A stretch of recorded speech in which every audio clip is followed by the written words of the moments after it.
They've been haunting recollections of the last time that they saw their families.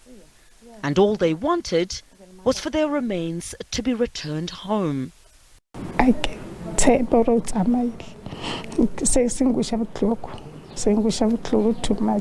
passing broke my heart. I never thought he'll just leave us just like that, since we were expecting him to come back home in February. I am broken. Ever since Monica, January 2024. I can't even cope.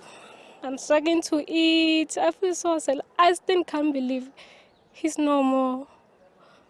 He'll return home in a coffin. It was Wednesday, and I texted him just to send greetings. And then later, I texted Satoyen and Kombisa there is under a big fire. And then from there, we didn't hear anything from Derek. Amidst diplomatic squabbles, eventually news came that their bodies would be returned home. Every 2 hours we do get reports of what is happening there. It only emerged later that it was not Rwanda that had initiated the shelling that landed up in our base.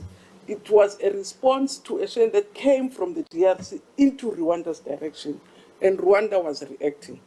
And that's why we said, if indeed Rwanda would have deliberately targeted us as a peacekeeping force, which means they would have been declaring war.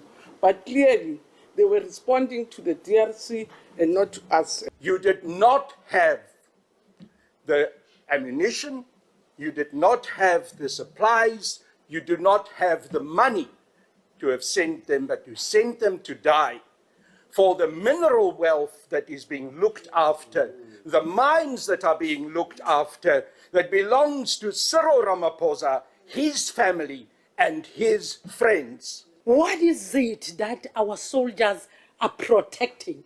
Because now you tell us about the peacekeeping mission, and you find soldiers engaging with the enemy.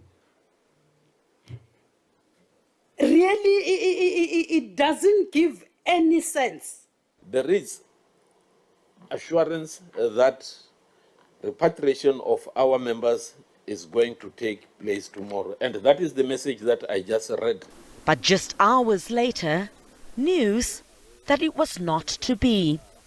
As stated by the Chief of the South African National Defence Force, General Ruzani Mapanya, to the Joint Standing Committee on Defence and Military Veterans, that the remains of our fallen members and those injured in Goma will be repatriated on Wednesday, the 5th February 2025.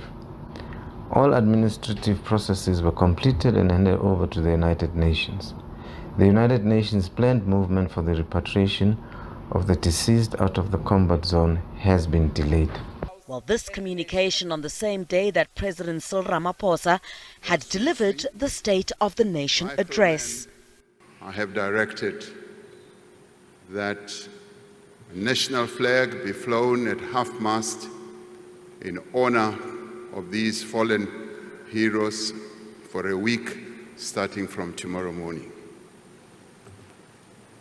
Alongside soldiers from other southern African countries, they lost their lives in defense of the fundamental right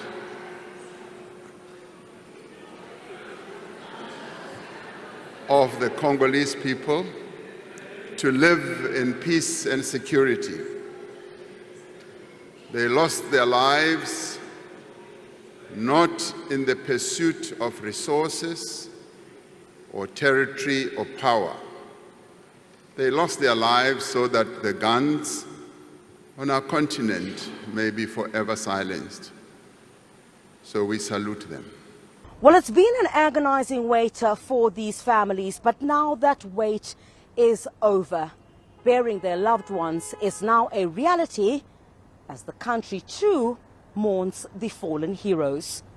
Crisalda Lewis, SABC News in Johannesburg.